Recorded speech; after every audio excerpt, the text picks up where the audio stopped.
housekeeping measures. I think you've seen in the chat already that you have the link to Padlet, and all of the resources that we will share today will be on Padlet, but also the resources from the prior presentations this week, and tomorrow, or Friday's presentation, will be on that Padlet as well.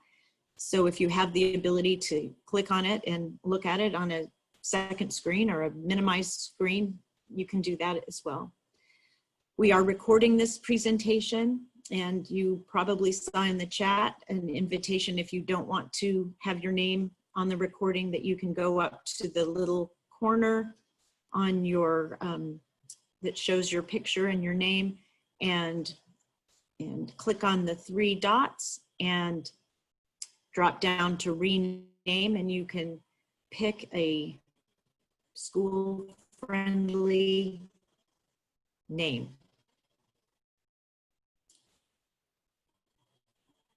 So it's really great that we're able to record these sessions, because when they're archived, they can be viewed by people who weren't able to attend with us, or reviewed by those of us who want to remember something that we may have forgotten, and just to hear maybe some of the discussion that wasn't on the Padlet. Remember to mute your microphone. Use the chat for questions. We found that it's been very, very useful for chatting, and we encourage you to participate in those polls, and that will be involved in our presentation today.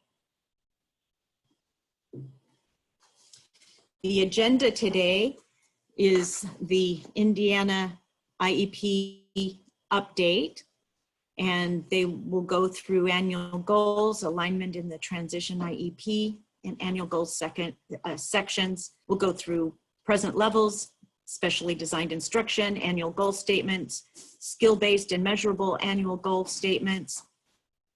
And at this point, I'm going to turn the time over.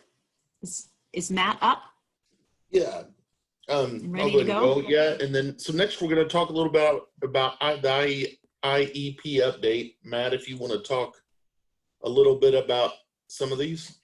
Sure, I'll keep it short. Well, first of all, I want to make sure everybody knows too that there's updates, that when the updates come out, there's information that is available. There's notifications in the system itself, but through the Department of Education's Moodle site, you can sign up for notifications so that you get the information. We did a little recording last week that was shared on that, so you get a little video. I know people get kind of sick of me probably over time, but recordings of me going through the options as we're looking at it. So the big things, the 3 things you see here, and the biggest one's the last one really, but there's some adjustments for those students who are taking the WIDA assessment. There's some changes in there so that the accommodations are one big list instead of broken up into domains. There's also some options to exempt students from different sections there. High school is a big deal, always a big deal, but we have accommodations or some changes around participations for students in high school. We're trying to accommodate for 2 things.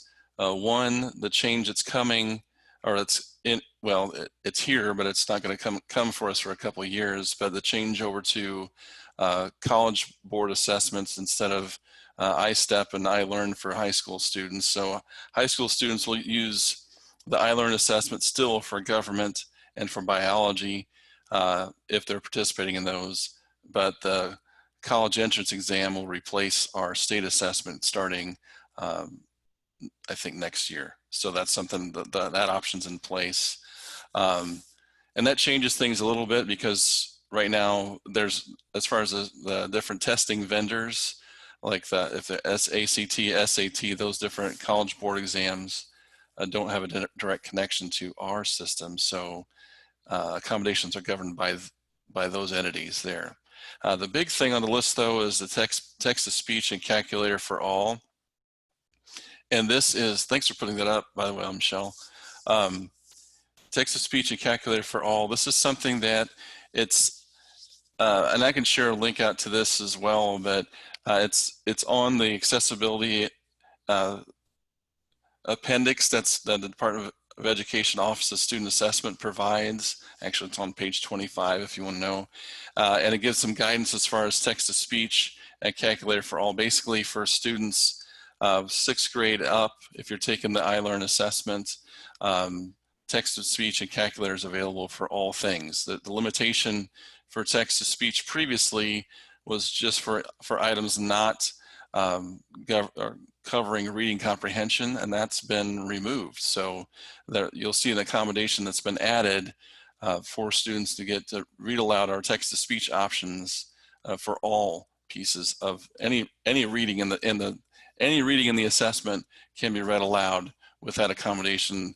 And there's more guidance that, like I said, on the accountability appendix that Office of Student Assessment provided, but that's a big deal. And I think we're all looking forward to seeing how our students do with that added accommodation. A calculator is also in place there. So, and as far as, I see the question there, as far as that's something that's still going to have to be figured out as far as how that accommodation documentation is shared with those College Board tests. That's the Student Assessments Office is figuring that out. I do know that other states do the same thing, use the College Board assessments for their state assessments. So this pathway has already been walked down. So it's a matter of following the same pathway to get that job done. Because obviously if you have a caseload of 50 students in high school, it's going to be a little bit of a burden to go ahead and manually have that relationship or have that individual relationship with those test providers to get the accommodations in the right place. The only other change or addition to that page is actually a drop down for graduation pathways, and basically gives you 3 choices. It is in effect right now. It's in place. The calculator and TTS for all is starting currently. It's in the system today. So it's in place for, if you get the accommodation added, then it'll be in place for the coming assessment season. So, and again, that's important to read through. I know there's some different distinctions and details that we probably want to be aware of that the Office of Student Assessment's better equipped to provide. I'm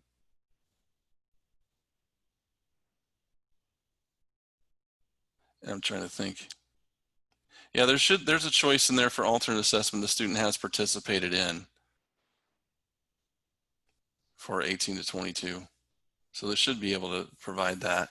I was getting to the only other item that was added on that page was just a drop down that lets you indicate whether the student's participating in a graduation pathway that uses the same assessment, so there's no need for additional accommodations, or will be participating in a different assessment that may have additional accommodation needs. So if the student's participating in, say, the military assessments or something else like that, that just lets you indicate those options there. So just to place on the IEP to record, yeah, there's additional accommodations that'll have to be negotiated for those specific assessments.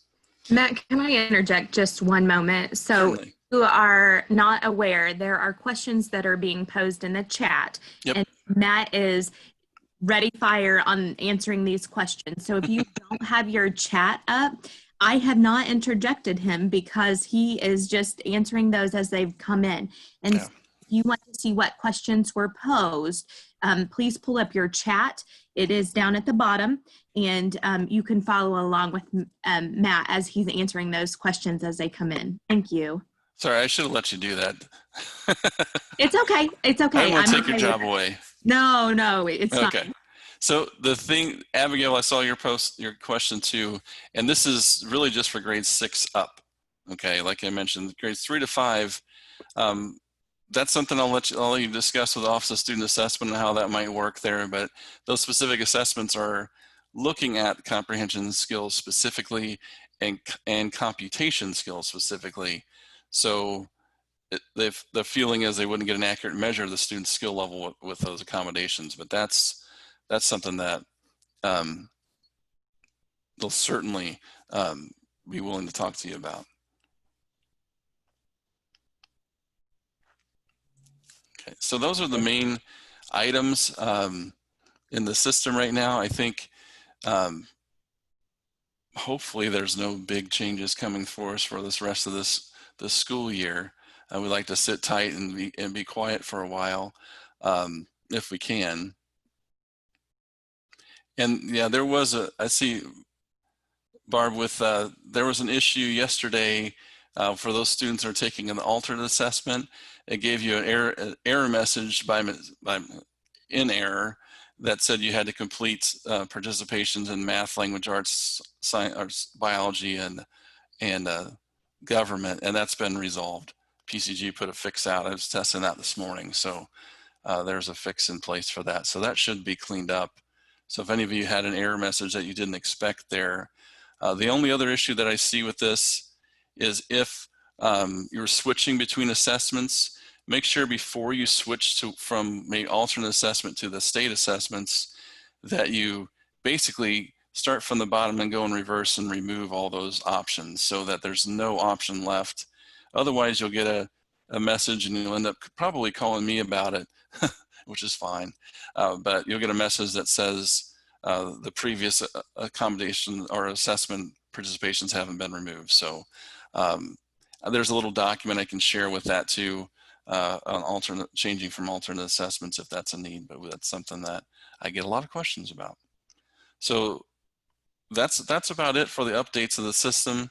If there are things to do, so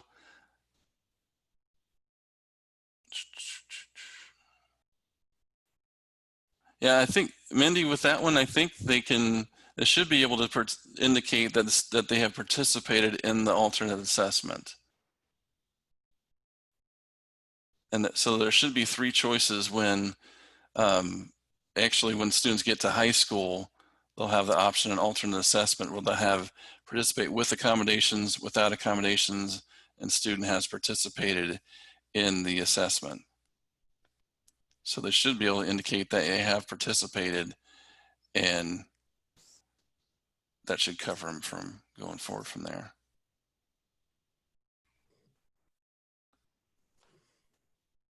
Okay. Thank you, Matt. Mm-hmm. Now, so I'm going to go through a little bit about the alignment in the Transition IEP about related to annual goals. And then Matt and Heidi are going to go through the specifics of annual goals. So the IEP is designed to help a student make that connection to what they want to do after high school. And those annual goals should help support that. So there needs to be annual goals that are connected to each of the students' long-term post-secondary goals. And you indicate that in the goal is written to support section, just the drop down and click on it. If you were with us yesterday for the webinar, we went through the whole Transition IEP. So again, just to show you where it's at, we're talking about annual goals today. So in the IIEP, it comes right after transition services. Talking about alignment, the annual goals need to be identified in the present levels. So that's what we talked about yesterday. After you read a student's present levels, you should kind of get an idea of what the annual goals for that student are going to be. Remember, we're talking about the different sections of the annual goal. There are the present levels for each annual goal. Then there's specially designed instruction. Then the actual annual goal statement. And then there's the drop-down box for the annual goals written to support. Those are the sections that are especially part of whenever you're looking at indicator 13. For indicator 13, the only one that can make it non-compliant is the actual statement itself. But if there isn't good present levels and specially designed instruction, you're not going to have a good annual goal statement. So in the chat a little bit, let's post in there which part of those 4 parts of the annual goal section do you think is least understood by you and or other educators in your district? Out of the present levels, specially designed instruction, annual goal statement, and where you indicate written to support, which part do you think other teachers or maybe yourself have the largest time with?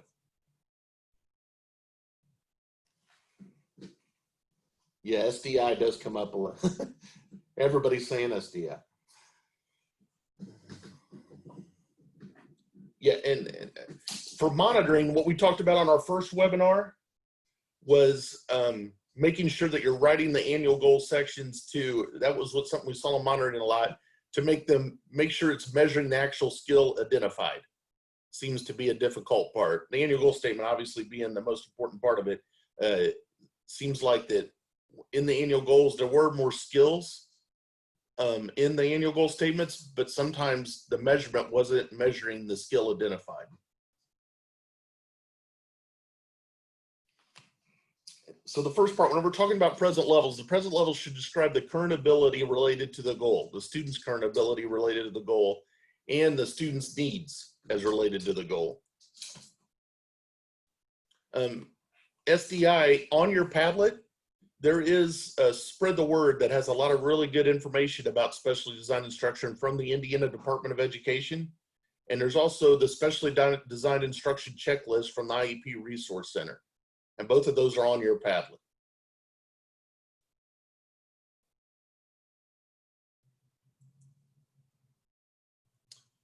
SDI should describe the practices. What actually is the teacher doing? What are we doing to provide individualized instruction to help the student reach that goal? What is the actual instruction and different tasks that we're doing to help that student reach the goal? It might include changes to content, methods, or the way that we're delivering instruction.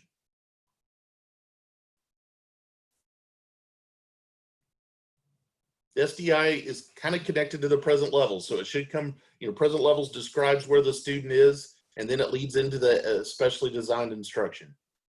And it's about high expectations. It's not about trying to change expectations for students. It's about what can we do to make sure that we're maintaining those high expectations. It might include what specific skills that we're trying to get the student to learn. And then that connects right into the annual goal statement. The annual goal statement needs to be the yearly statement of what skill we want to see the student accomplish. And it needs to address the most significant barrier. This is what we talked about a little bit yesterday too. We can't write an annual goal for every single thing we're trying to do with a student. We want to address the most significant barriers. It doesn't mean we're not working on a lot of different things that we don't have an annual goal for. But the annual goal statement should be addressing the student's most significant barriers to what they need. We also want to make sure annual goal statements are able to be monitored. Sometimes we can write goals that have a lot of quality and maybe information in there, but they're not written to where we can actually keep data on them. Sometimes if we refine the goal a little bit by saying maybe we're just going to keep data in one class, instead of, if we don't indicate that, we're supposed to be keeping it all day long, and we know that it's really difficult or impossible to keep data on some goals all day long. So identifying a class or a time frame where that goal is going to actually take place can really help. These are the 4 parts that need to be in a goal statement. A given, which talks about the conditions. The who is just the student. The does what is the skill-based part. And the when, it talks about the measurement. And they don't have to be in this order. This is just the 4 parts that need to be in there. The way you write the goal doesn't matter. They have to be skill-based and measurable, but they don't have to be in this order.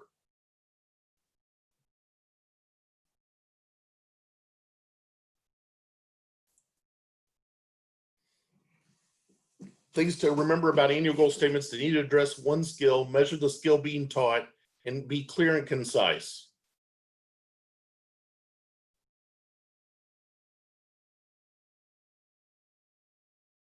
So there's a little question to think about. If you want to, we could go ahead and talk about that in chat a little bit. What part of the annual goal statement do you believe is the most difficult, that are challenging, that you're writing together, to include the skill or the measurement? Or maybe it's that making sure that you're measuring the skill. Or what questions do you have about that? Next, Matt's gonna come up and talk about information about annual goals from the IEP Resource Center. Yeah, behavior goals. There's been a lot of talk recently about behavior goals, and actually in all of our trainings over the last year, behavior goals can be a challenge. We we're going through, there's training you can get from IEP Resource Center and Project Success are great resources for trainings on goals, and also the Resource Center for Autism really has good information on behavior goals. They do, the question is sometimes, well, they have to be skill-based and measurable too.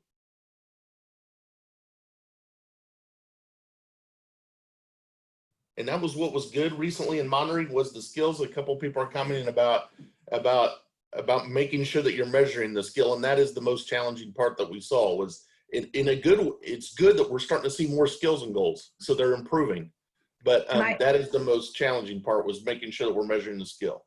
Yep. And Mike, I would say for behavior goals, make sure, like you said before, that the measurable, what you have in there to measure is something that's obtainable, because you can't measure behavior all day long. So you want to make sure that you're pinpointing the times of the day when you really need to be measuring that behavior. Yeah.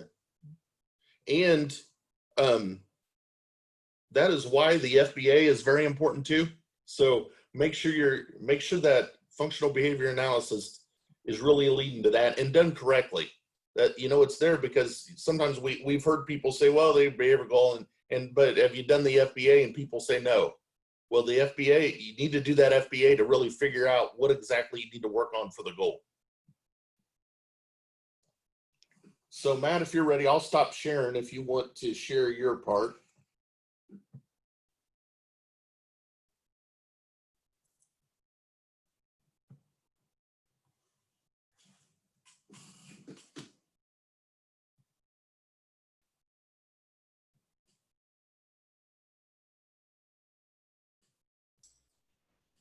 Come on now. There we go. Hopefully that looks like the right stuff. So I'm just going to talk through specifics, like Mike said. This is something that I actually had a training on yesterday. We went through this we went through about an hour and a half of just measurable goals. And I usually start off the discussion around just some considerations, because these get down to some specifics as far as details we look for. If I have the opportunity to review goals for a district or an individual, these are some things that we generally try to look for. And I'm going to share, I have a link to a Padlet with all of our information in there as well. So Padlet's the popular media right now, so we'll share that with you here shortly. So the things, we think about things being linked to the gen ed curriculum. Sometimes that's difficult to do, but the key word in there is aligned to. So the skill we're working on with the student may not be a grade level skill, but it is part of the development process toward that outcome for that grade level class. So that's important to think about. We always stress importance on the individualization. So we should be telling the same story throughout the IEP, tied back to present levels, and where we identify that student's learning barriers. Because as we're developing the goals for a student, you may see a student having difficulty in multiple areas of their day, and we want to look at the consistent issues there. So instead of writing a single goal for everything, what's the consistent issue for the student? What is pervasive for them throughout their school day? Or maybe that's something, you encounter in a math class where they're struggling with a specific area. A lot of times I see goals written around a student working on polynomial equations and things like that, and that's maybe something they do for part of the school year, but I always ask the question, why aren't they struggling in that area? What's the issue, big issue there? We look at positively stating our goals whenever possible. We can write goals that count the number of times we hit other students. That's a measurable goal, certainly, but it's not what we're trying to get after. We talk about behavior and what are we trying to teach the student during that time frame? What do we want to change about their behavior? What do we want them to learn from us in a year's time that hopefully will impact those issues? And part of that is understanding, like Mike mentioned, the function of that behavior, so we can get into that and addressing those pieces. We talk about socially valid. So is it meaningful? If you're looking through a goal and you ever ask yourself, so what? And that's what this is getting at. Is this a meaningful goal for this student? Does it matter to them and to the world around them that this is something they've achieved? As I have seen those goals written, students can stand on one foot for 30 minutes. Like, okay, that's fantastic, but what does that mean? How does that impact their education? And and we don't get that impression. So we talked about this. I think Mike mentioned this: ambitious and realistic. You know, these are, we want to set the target as high as possible. We want to be realistic for that student, and be thoughtful about those things as we go forward working with the student in the school day. So what's ambitious? Presuming competence, being a I guess a proponent of their education and a cheerleader for that student, and what's ambitious for them, what's realistic for them. And that's, again, why you have a conference to determine these things a lot of times, so you can have those discussions. The next two pieces are really important though. Observable, can you see or hear this behavior happening? Can you see or hear this goal occurring? And sometimes it's going to be really a struggle,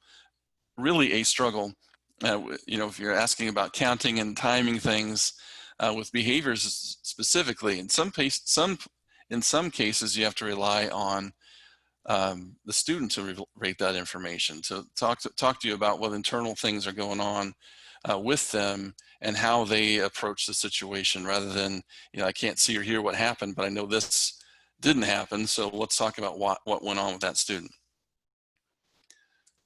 So these are some big things that when I start talking about goals, I know, and Mike mentioned time and some pieces like that.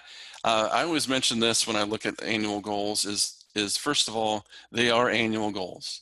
And in our IEP system, it allows you, it uses the same dates as our IEP is set up by default. So those dates are embedded in the process. If you need to change those, you can do so. But these three components are what we feel like are the core of what makes up a measurable goal: the target skill, the stimulus material or conditions, and criterion for acceptable performance. And Mike kind of talked about some of those a little bit, but I'm going to go into a little more detail here. So in order for us to have a measurable goal, we need to have those three parts at least. And so the first piece is the target skills. How will the student demonstrate learning, and what will they do to demonstrate? Not what they'll be able to do, but what are they actually going to do for us to demonstrate that they've learned something. I've seen a lot of goals like that. Student will demonstrate this mastery of this skill by doing this. Let's cut the chase and get to the point. What do you want the student to do? What skill are they going to read? Are they going to write? Are they going to walk or jump? What is it? So we can see what's going on. So some things that can help us with that, when we start looking at a goal, things that tend to be a little bit vague, demonstrate, increase. So we don't need to use those words. What do you want the student to do by the end of the IEP? They will increase this by. Oh, we get that that's an increase. You've already established what the baseline is, hopefully in the present levels and in that discussion leading up to the goal in the IEP. So by the end of the year, we want the student, or the end of the IEP, we want the student to be able to do what? We don't have to demonstrate this. Okay, demonstrate how. Extend or increase how. Identify, in what way do you want them to identify? So let's get down to it. We don't need to add extra words to the goal if we don't need to. So whenever possible, we want to be as precise as we can. Write, name, point, touch, print, circle, walk, tell, explain, initiate, conversation, whatever it is, something I can see happen, so that it's set myself up for success as we're going forward. Now this is maybe a little bit of an oversimplification, because there are going to be those complicated situations. But again, thinking about, I guess the thing for me, whenever we get to this point, talking about an IEP goal, is you have to think about how you're going to progress monitor at this point. How am I going to monitor progress on this? If I can't figure out a way to do that here, then it's not going to magically happen later on either. So we have to think about that, set yourself up for success as an educator, so we can help ourselves out with progress monitoring. So that's the target behavior, target skill. Stimulus material or condition, under what conditions is a student expected to perform behavior or skill? So part of that is, when we get to this next piece, the context or environment. So all times and all locations is not going to work. If you're working on behavior, for example, as we mentioned, where do you expect to see this behavior? Under what conditions is this supposed to happen? Initially, when you're teaching the student, it's going to, where do you expect this to take place? Because you can't be in all places all the time. You can't listen to every conversation the student has to tell us if 80% of all their conversations are using the correct language or positively worded, those kind of things. We have to think about when you can be there, and keep in mind, it's not just you. It's not just a special ed teacher. It's our team. You know, everyone who works with that student can contribute to this. So let's think about where can we be, or who's around when we expect this behavior to occur, or we want to see what happens when the students engage with their peers. Materials can also be included. So graphic organizer, communication board, you know, what kind of reading level or math type of math problems, those can all be spelled out here. So the idea is so that someone else can replicate the same thing. So it's that kind of inter-operator reliability thing we shoot for in evaluation sometimes, but it's the same idea here. We want to set the stage so that someone else can pick this goal up and say, okay, I can see what's going on. I can set that up and see what's going to happen, or I can locate that student in that circumstance and see what's going on with them. So we set that up. So the criterion for acceptable performance is, again, how do we know when this goal is achieved? You know, thinking about, again, that word ambitious comes up. It's tied back to our Supreme Court guidance we got from the Andrews case a few years ago. It's ambitious and attainable is important, though we don't want to be unrealistic, but we want to be ambitious with a student. And it's kind of a vague term. It's one of those things when I do the training, I think about when I think about ambitious goal, think about the student and the teacher and the staff around them being full out and working together. How far can we go? What's attainable for that student in those circumstances? So whenever possible, we want to set a goal that's going to try to close the gap with their peers, if there is a gap there. And if not, again, make that significant gain so we can do the best we can, because it's not going to be, not every student's going to be able to close the gap, but it's amazing what students can do when we give them the opportunity. So with the criterion for acceptable performance, you know, thinking in terms of, you know, we want to be clear in our criteria, you know, think about accuracy and fluency, duration and latency, which is some terms we may not be all that familiar with, but amount of time the students engage in the task, maybe it's just a time on task, could be attentive to the teacher, or length of time needed to start a task is something that I don't see a lot of goals addressing, but when the student's given an instruction, how long does it take for them to initiate that task? Or when they're going through transitions and the student's notified, how long right now does it take them to go from one task A to task B? And we can write a goal around reducing that latency. Like, what are some things we can do to help the student reduce the amount of time in that process? So that was a pretty quick version of all that information. But I wanted to share this resource with you, and I'll put it up in the chat also for you. But this is something that we have in place. See if it'll open up for me. There we go. So this is something we have in place right now. You can see all of our presentations for the annual goal workshop that we do.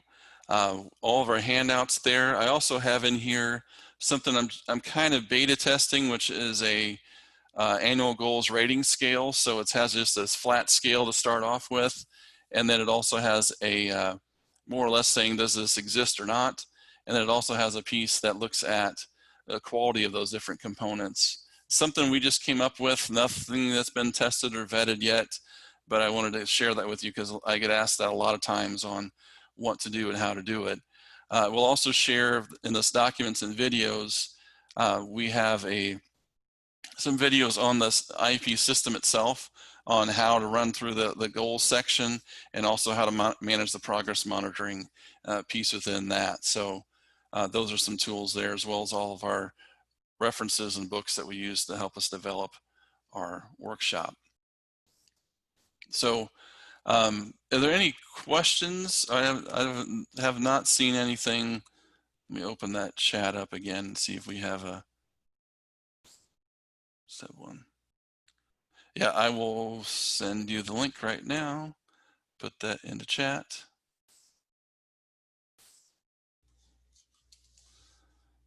There you go. So that's our Padlet right there. And we do have if you're interested, I know everything is virtual for us right now as a resource center. We're through even the first semester, unless there are specific districts that like us to come on site.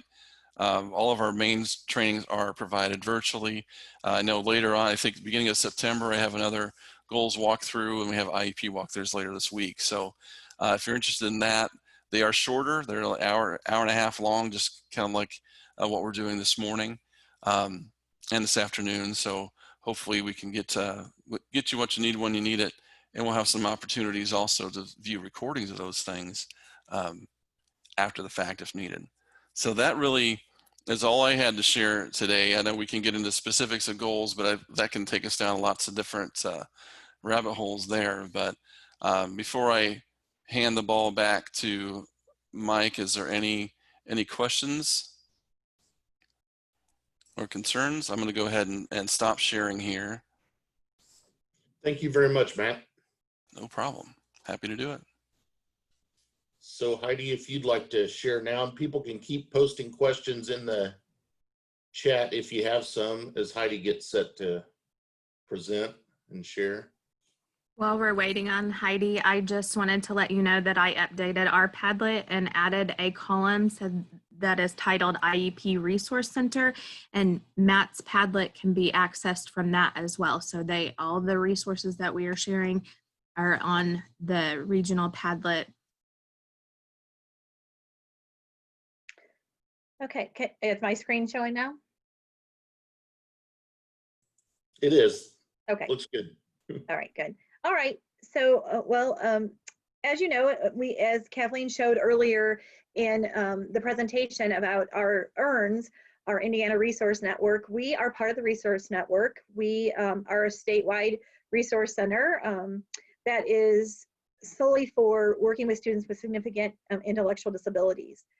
We provide a wealth of professional development at no cost across a variety of topics in many different formats for all of our school corporations in Indiana. As you can see, we do things from an inclusion and equity to unpacking our content connectors, curriculum mapping, goal writing, distance learning, on-site. We do some on-site development previously. Right now, just like Matt just said and Mike alluded to earlier, we will not be doing any on-sites until further notice. We do a summer institute. This summer we did a great 3-part series on inclusive practices, and we did it all virtually. And then we have many webinars that we present, just like the other resource centers, and we are fortunate to be able to record all those, and those all can be found on our website. Some other things that we do that's unique to our center, we have model sites, and we have 10 model site schools or districts that we provide added professional development for, so that those sites can then be viewed or kind of as a network for other sites trying to increase their practices. And I saw Kelly's on today. Kelly is one of our model sites at Kokomo. We do have a new website. So as you can see, we have many views and downloads of our content connectors and resources. So if you have been on our new website, there's many different new resources available as well. If you've been to any project success trainings before, you know that we always introduce ourselves. So like Mike said earlier, my name is Heidi Baker. I've been a special educator. This starts my 33rd year as an educator. I taught in the classroom for 14 years, and then I've done many different roles as a school administrator, whether being assistant superintendent, director of special ed. I've been in higher ed for a long time as well. I teach still at Purdue in the special education graduate program. I've been with PCG for 2 years as a subject matter expert and work on the project success team as well as the PREETS team. This is our team. So many of you, if you've had a project success out to your district or have attended any of our trainings, have heard our other SMEs, Meredith, Amy, or Ashley. Mary Baker-Bedusa and Christine Krieger are our project managers. So typically all of our communication comes out from them. So you might, if you sign up for any of our trainings or have any technical questions about our website or finding resources, Mary or Christine would be the person to contact. This is our website. Make sure if you're trying to find something on our website that you do type in the word Indiana after Project Success, because otherwise you might get a wonky website. So as we're talking about annual goals, and when we're thinking about students with the most significant disabilities, we're thinking about students who typically are on alternate assessments. And when we think about that, we think about the alternate standards. In Indiana, the alternate standards are the content connectors. I think what's important to realize when you're thinking about the standards is that the alternate standards are not an easier version of the Indiana academic standards. They are just a condensed version. And that oftentimes when there's an Indiana academic standard, then there might be one or two or three content connectors that would then align to that Indiana academic standard to break it apart and break it down so that students are able to have access to those standards as well. I think it's important to note that these standards highlight the knowledge and the skills that students must reach to gain the targeted skill at that grade level. These Indiana alternate academic standards are the standards that the goal needs to be aligned to when it's a student who is on alternative assessment. I think it's also important to note that all content connectors are important for instruction, but not all are necessary for assessment. Up here in the top right-hand corner is the content connectors link for ELA, math, science, and social studies. All these links can be found on our website if you are looking for the standards. They also can be found on the Indiana Department of Education website as well. At the bottom of our slide here, we have the link to, we have a short share on our curriculum and content connectors that can also be found on our website. So when you look at comparing the content connectors to the Indiana academic standards, typically on the left-hand side is always going to be the Indiana academic standard, and then on the right-hand side is the content connector. This is just an example. This is a great resource that we have on our website that many of our teachers utilize when they're really thinking about writing annual goals and they're thinking about the skill set. Our vertical alignments, they go from kindergarten to 5th grade and then 6 through 12. The alignment tool is utilized as a broader content connector is listed at the top, whether it's in ELA, math, whatever subject area it is. And then it is broken down by each grade level. So when you're thinking about writing an annual goal, you can look at what the student had to know at kindergarten, what then they should know at grade 1, whether it's 6th grade, 7th grade, 8th grade, 9th grade, there's a vertical alignment for ELA. What's also important to know in this vertical alignment, it is coded by what the priority standards are on the IM assessment. These vertical documents can also be found on our website too. So when we think about how to write annual goals and think about processing these content connectors, we have to think about how do we unpack these content connectors. And so when we think about unpacking, we need to think about what skills are embedded and related to that content connector or the academic standard.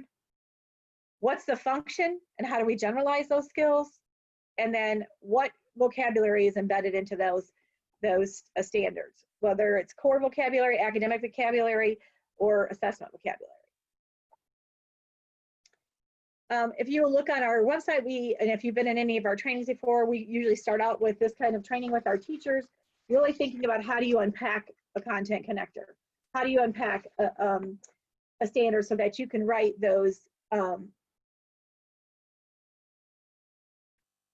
goals? So you start out by listing the content connector.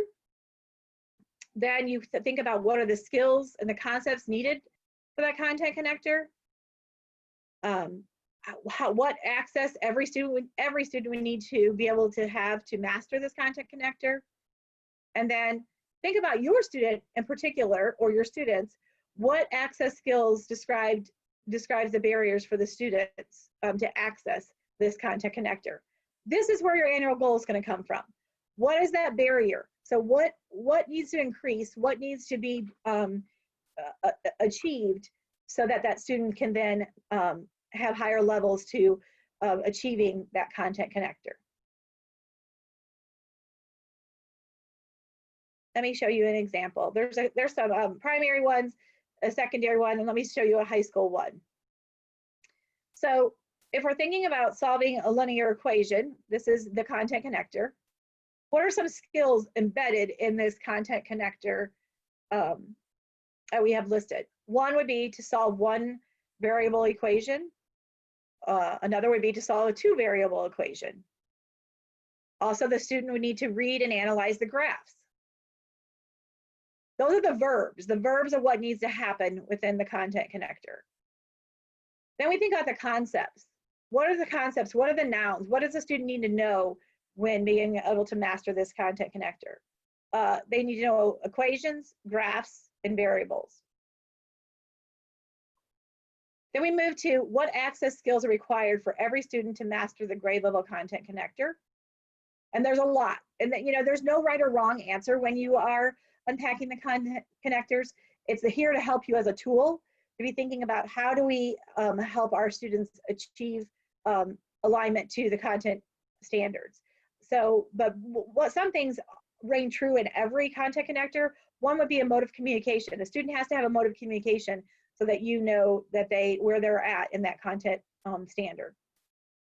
Then we're going to list a variety of different things, and this is what every student needs to be able to achieve to master this content connector. Once you've done that, then you go down here to which access skills describes the barriers for the student to access. That's when you think about the specific student in your class or a group of students where they've not achieved yet. So this student doesn't have a mode of communication. They're just now at matching, identifying numbers, using a calculator, understanding math operation symbols. That's where this student is going to have their annual goals that is related back up to this content connector. That's how you're going to unpack this content connector, which is that the grade level academic standard, but you're going to unpack it to meet where that student's at so that you can write an appropriate annual goal.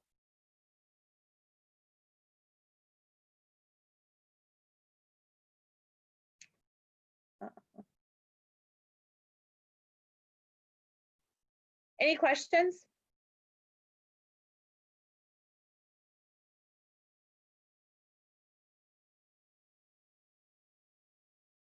Uh-oh.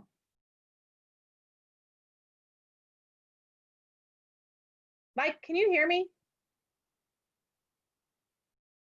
Yeah, I can. Sorry. Okay, that's all right. I just wanted to make sure somebody can hear me. It's awful quiet. I'm not seeing anything, so I just wanted to make sure. Okay. No, if anybody does have questions, please post them in chat. I think everybody's just taking it in a lot. It's some good information. Perfect. That's fine. I just wanted to make sure that everybody's understanding that. So with those content connectors and unpacking, if your district has not signed up for an on-site or has not signed up for any of our training or our webinars, I would encourage you to do that. We spend several days working with school personnel on how to unpack those standards and how those then are linked to your annual goals. And I would encourage you to, like I said, if you've not, contact one of us so that we can help you set up some trainings to do that for your district. So let's talk about the tools, the resources that are available for you to do that. These are the tools that we've created as a resource center and that are listed on our website so that you may utilize them when you are thinking about writing those annual goals. So we have a goal writing template that we've created. I'll show it in just a second. It shows you, it's just a two column template that really gives you some things to consider when thinking about goal writing. We have that unpacking template that I showed you and talked to you about just a couple minutes ago. We have a couple of different webinars that would be helpful that go into more detail about unpacking the content connectors, like the one I just showed you. Also about aligning the content connectors to IEP goal writing. Here's that goal sheet I was talking about. It's just thinking about giving you some questions to consider when you're thinking about writing an annual goal. I've linked it here in the PowerPoint, and once again, it's also on our website. But things like, what do we need to know about this student's specific learning needs? What skill deficits impact academic standards across multiple subject areas? What academic standards are most affected by the student's disability? What access skills are required for every student to access the selected grade level standard? Remember, when we are thinking about content connectors, we are at grade level that the student's at. So we're going to use those grade level content connectors, and then we're going to unpack them to where the student's at to write that annual goal. And then what access skills will this student require to make progress towards academic standards? So then that's that last piece, that what's that barrier that we have to pass through to help them get access to those academic standards.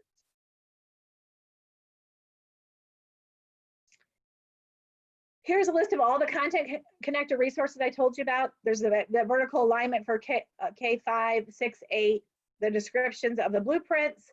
Those are the blueprints that are linked to the priority standards for the IM assessment, the alternative assessment, and then each subject area content connector. These, again, like I said, are on the website. Just a couple of things if you are thinking about upcoming PD, because we all are virtual, so many things are happening virtually.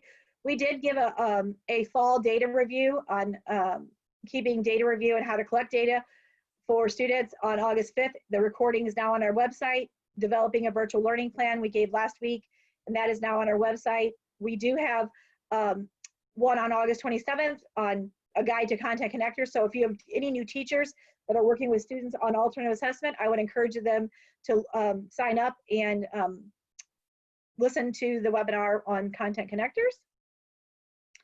For those of you you're on and you have paraprofessionals that are new, we have a whole new series for paraprofessionals that they can sign up for as well, to help them be a great team player and collaborate with the teachers in their schools.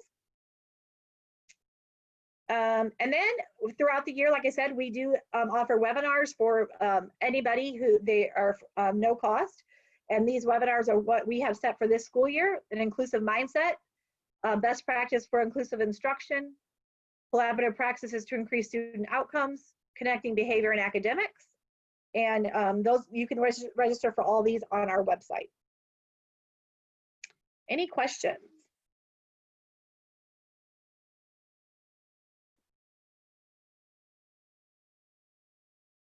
All right, I'm going to hand it back to Mike then. Here, my email address is here, and you can also find it on our website if anybody has any questions.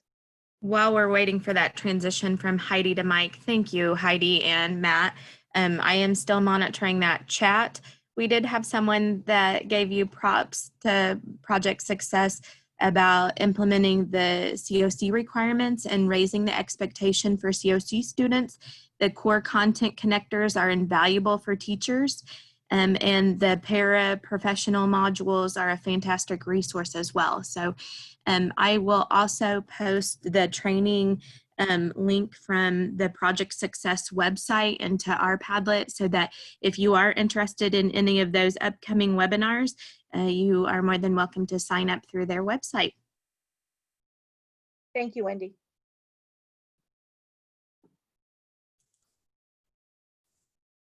Yes, thank you very much. We know it's a lot of information to have together from all three of our centers, kind of talking about annual goals. That's why we wanted the three of us together too, to give you some of that information. So please, if there's questions, put them in chat, or if you have questions for any of us individually or for any of the centers, that's what we're here for. Please send them to us. And you have a ton of resources between all three of our centers, and you can get to them all from the Padlet from us or from any of the other centers. So thank you very much, Matt and Heidi, for all of your information. So we've been doing webinars all week so far. So we have there's one more. We're doing the same webinar later at 2. If you know someone else that wants to come on there, there's already a lot registered, but you could let someone else know, or if you want to come back and hear some of it again, come on back. And then we also have Friday as our final day where we're doing one at 10 a.m. that will review indicator 14, and we'll talk some about how districts can self-monitor their own IEPs.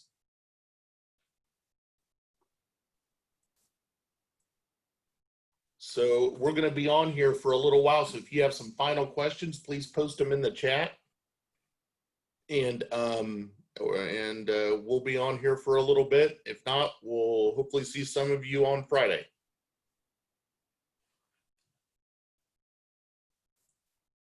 Thank you very much.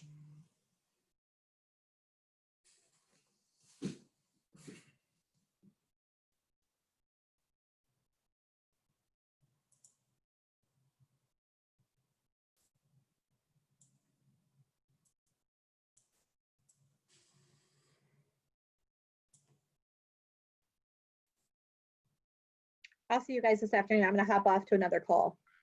Okay. Thank you, Heidi.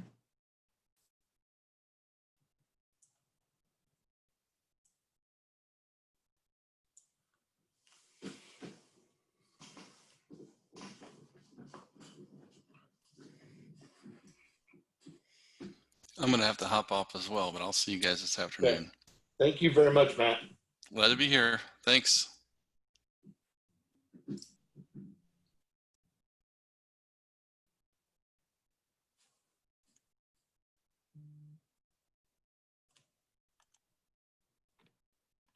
As we are finishing up, you are more than welcome to log off. I have posted the evaluation. If you are only signed up for this webinar, if you are still going to participate on Friday, I did post the link to our registration. If you did not sign up for that already, you're more than welcome. And let us know if you have any questions.